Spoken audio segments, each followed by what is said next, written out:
चला तर स्वागत आहे तुमचं मुक्ताज किचनमध्ये। आज आपण बनवणार आहोत सोया पनीर राईस।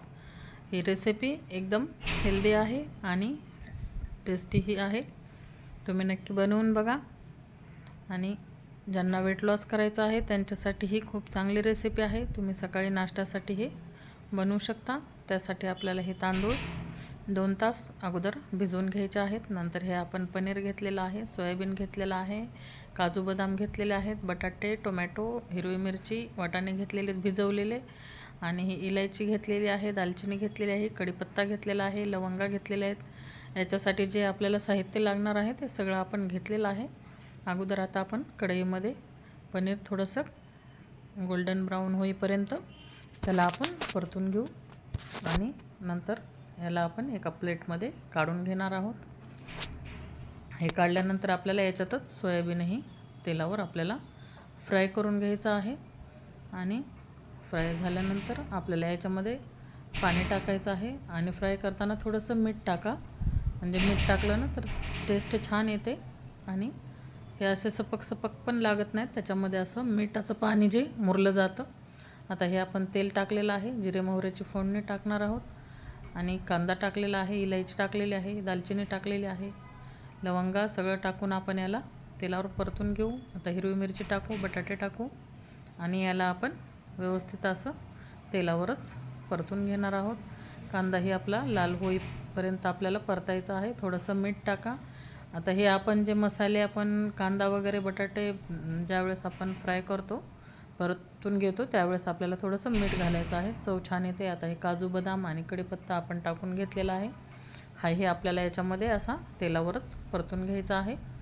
आता आपल्या तांदळाला 2 तास आपण भिजवल्यामुळं आपल्याला नंतर जास्त पाणीही लागत नाही आणि हे जास्त असे फ्राय झालेले जे मसाले असतात तेही आता हे बघा वाटाणे टाकून घेतलेले हे आपल्याला व्यवस्थित असे तेलावरच परतून घ्यायचे आहेत आणि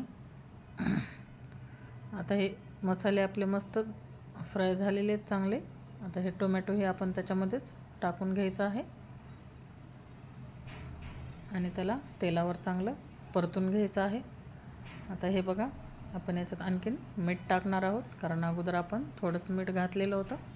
आता आपण आपल्याला जेवढं मीठ लागणार आहे आपल्या राईससाठी तेवढं आपण मीठ टाकून घेणार आहोत मध्ये आणि नंतर आपण हे तांदूळ जे धुतलेले आहेत तेही आपल्याला टाकून घ्यायचे आहेत मध्ये। आता हा बघा तांदूळ तुम्ही साधेही तांदूळ वापरू शकता याच्यामध्ये, तोही छान बनतो। आता हे मी बासमती तांदूळ वापरलेले आहेत आणि हा पण मस्त लागतो, टेस्टला दोन्ही छान लागतात। तुम्ही तुमच्याकडं जो अवेलेबल आहे तो तुम्ही टाकून बनवून खाऊ शकता। आता हे आपण तेलावर असं परतून घ्यायचं आहे आपल्याला। याला तांदूळ आपला भिजलेला असल्यामुळं याला जास्त पाण्याची गरज नाही पडणार, थोडंसं पाणी लागतं याला 1 ग्लासभर, त्याच्यापेक्षा जास्त पाणी लागत नाही। आता आपण हे पनीर पण जे फ्राय करून घेतलेलं आहे तेही आपण याच्यात टाकायचं आहे आणि सोयाबीन ही जे आपण भिजवून घेतलेलं आहे तेही आपण याच्यामध्ये टाकणार आहोत आणि याला एकदा असं आपण परतून घ्यायचं व्यवस्थित। हे बघा मस्त मिक्स झालेलं आहे। आता आपल्याला हे परतून घेतलं की थोडंसं आपल्याला याच्यामध्ये पाणीही सोडून घ्यायचं आहे, कारण पाणी आपल्याला शिजायला थोडंसं पाणी लागणारच आहे। त्याच्यामुळे आपल्याला हे एकदा व्यवस्थित असं परतून घेतलं की लगेच आपण याच्यात थोडंसं पाणीही सोडून घेऊ।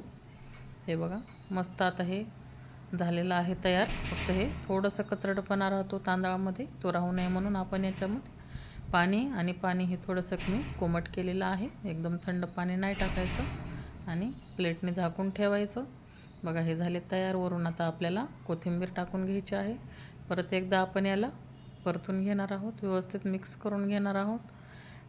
टेस्ट खूप छान येते याची आणि कधीही आपण नाश्त्याला बनवू शकतो किंवा रात्रीही बनवू शकतो आपण खाण्यासाठी। हे मस्त रेसिपी आहे, तुम्ही नक्की बनवून बघा आणि तुम्हाला माझे व्हिडिओज कसे वाटतात हेही मला कमेंट करून नक्की सांगा। तयार झालेली आहे आपली ही सोया पनीर राईसची रेसिपी। माझ्या व्हिडिओवर जर तुम्ही नवीन असाल तर सबस्क्राईब करायला विसरू नका हे बघा कशी मस्त झालेली आहे आपली रेसिपी.